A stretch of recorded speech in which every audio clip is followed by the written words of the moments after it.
Hi, everyone, and welcome back to Everyday Real English's podcast. Today's episode is perfect for all of you who love learning English and enjoy watching Netflix. We're going to talk about the best Netflix shows to learn English. I'm your host, Sarah, and today we have Ken with us to help explore some fantastic shows that not only entertain but also help you improve your English skills. So grab a snack, get comfortable, and let's dive in.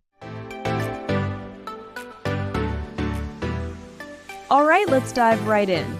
Netflix has a ton of shows, but some are particularly good for language learning because of their clear dialogue, engaging stories, and the availability of subtitles. So the first show on our list is Friends. This classic sitcom is perfect for learning conversational English. The dialogue is natural and filled with everyday expressions, slang, and cultural references. Plus, the humor is universal, making it enjoyable for everyone. Yeah, and what's great about Friends is that it also has lots of repetitive phrases and scenarios, which makes it easier to pick up common expressions and practice listening comprehension. You can even try shadowing the characters repeating what they say to practice pronunciation and intonation. Exactly, Ken. And another thing about Friends is that it introduces you to a lot of casual, everyday conversations. You'll learn how people really speak to each other in a relaxed setting, which is super helpful for anyone trying to improve their conversational skills.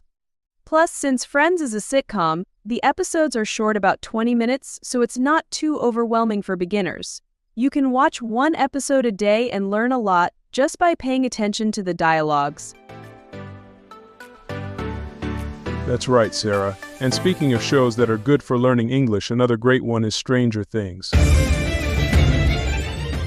Now, this show is a bit different because it's a mix of science fiction, horror, and drama, but it's still excellent for English learners.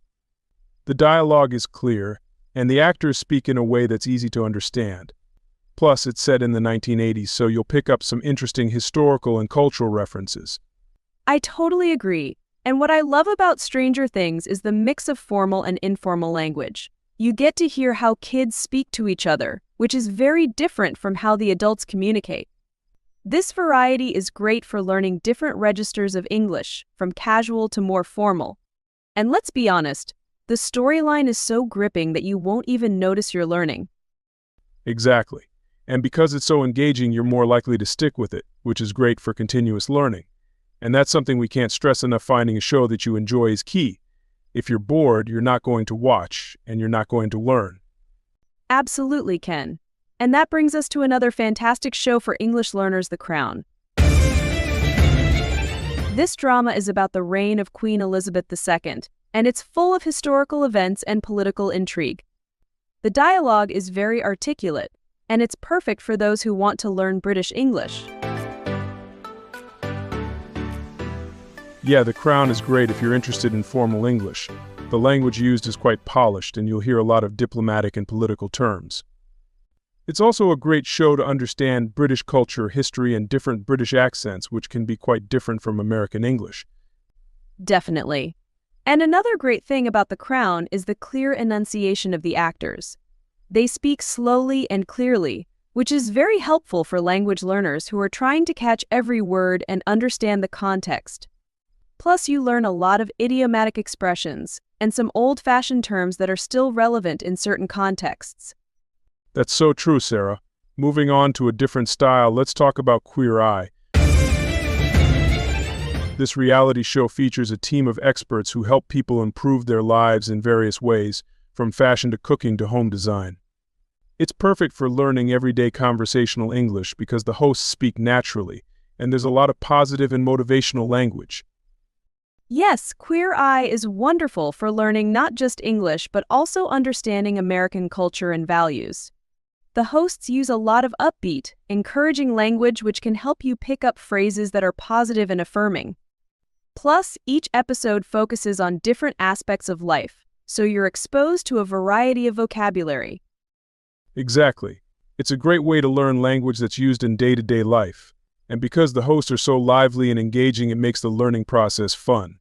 You get to learn about fashion, food, culture, and self-care, all while picking up new phrases and vocabulary.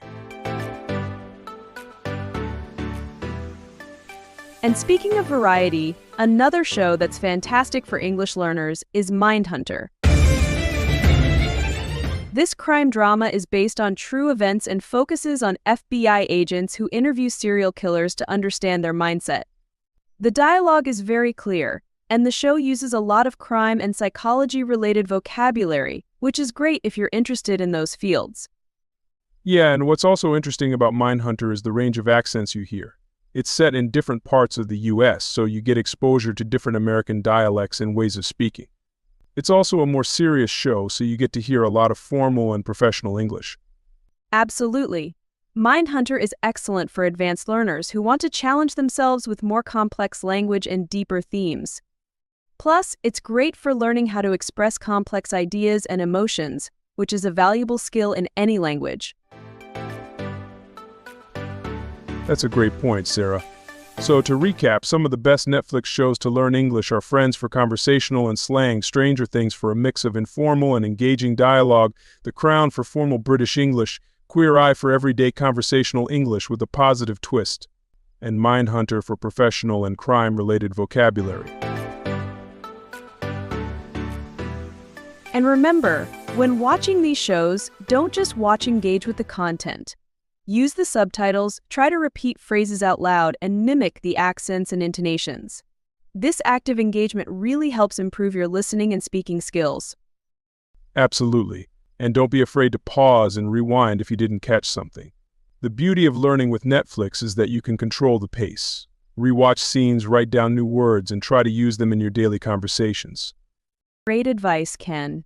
And if you're up for a challenge, try watching without subtitles or switch to English subtitles instead of those in your native language. This can really help improve your comprehension skills and help you think in English. Exactly. The more you immerse yourself in the language, the more natural it will feel. And don't forget to have fun with it. Learning a new language should be enjoyable, and Netflix offers a great way to learn while being entertained. That's right, Ken. Thanks so much for joining me today. And thanks to all our listeners for tuning in. If you enjoyed this episode, please subscribe, leave a review, and let us know if there's a topic you'd like us to cover next time.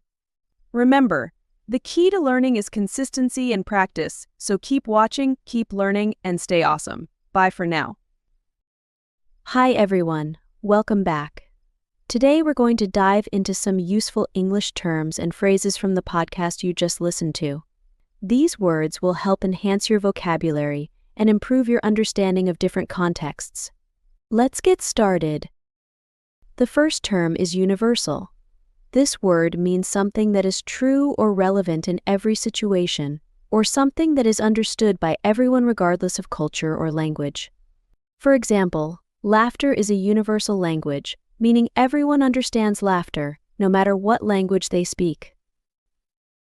Another example is, the themes of love and friendship in the movie are universal, suggesting that these themes are relatable to everyone, everywhere. Next, let's discuss shadowing. This is a language learning technique where you listen to someone speaking and try to repeat what they are saying as closely as possible in real time. It's a great way to improve pronunciation and fluency.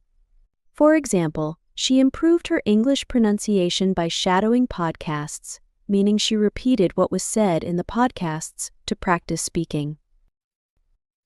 Another example is, shadowing native speakers can help you pick up accents and intonations, indicating that repeating after native speakers can help you learn how to speak more naturally. Now, let's move on to gripping. If something is gripping, it means it is very exciting and holds your attention completely. For instance, the novel was so gripping that I couldn't put it down, meaning the story was so engaging that it kept the reader's attention the entire time. Another example is, the movie's gripping plot twists kept the audience on the edge of their seats, suggesting that the unexpected turns in the story were very captivating. Next, we have reign. This word is used to describe the period during which a sovereign, such as a king or queen, rules. It can also be used metaphorically to describe dominance or control. For example, Queen Elizabeth II had the longest reign of any British monarch, meaning she was the ruling queen for the longest period in British history. Another example is, during his reign as CEO, the company saw significant growth, suggesting that while he was in charge, the company prospered. Now, let's talk about intrigue. This word means a secret plan or plot, often one that is complex or has a sense of mystery or suspense. It can also refer to the feeling of curiosity or interest that something unusual or unexpected creates. For instance, the novel's plot was full of intrigue and kept readers guessing until the end, meaning the story was filled with mystery and suspense. Another example is, the spy movie was filled with political intrigue, suggesting that the movie had a lot of secretive and complex political plotting. Next, the word articulate. This word means to express oneself clearly and effectively. It can describe someone who speaks well or a well-formed thought. For example, she is an articulate speaker who can clearly express her ideas, meaning she speaks in a way that is easy to understand and effective. Another example is, he gave an articulate explanation of the complex topic, suggesting that his explanation was clear and easy to follow. Let's talk about enunciation. Enunciation refers to the act of pronouncing words clearly and distinctly. It's an important part of speaking, especially when learning a new language. For instance, good enunciation is key to being understood when speaking in public, meaning clear pronunciation helps others understand you better. Another example is, the teacher emphasized the importance of enunciation during the speech practice, indicating that speaking clearly was a focus of the lesson. Finally, let's explain registers. In language, registers refer to different levels of formality in speaking or writing. There are different registers depending on the context, like formal, informal, technical, or slang. For example, she uses a formal register when speaking at conferences, meaning she speaks in a more formal manner suited to professional settings. Another example is, learning different registers is important for understanding various social situations, suggesting that knowing when to use formal or informal language helps in different contexts. Thanks for listening, and if you like learning English from this podcast, please subscribe to support us in creating more content like this. See you next time.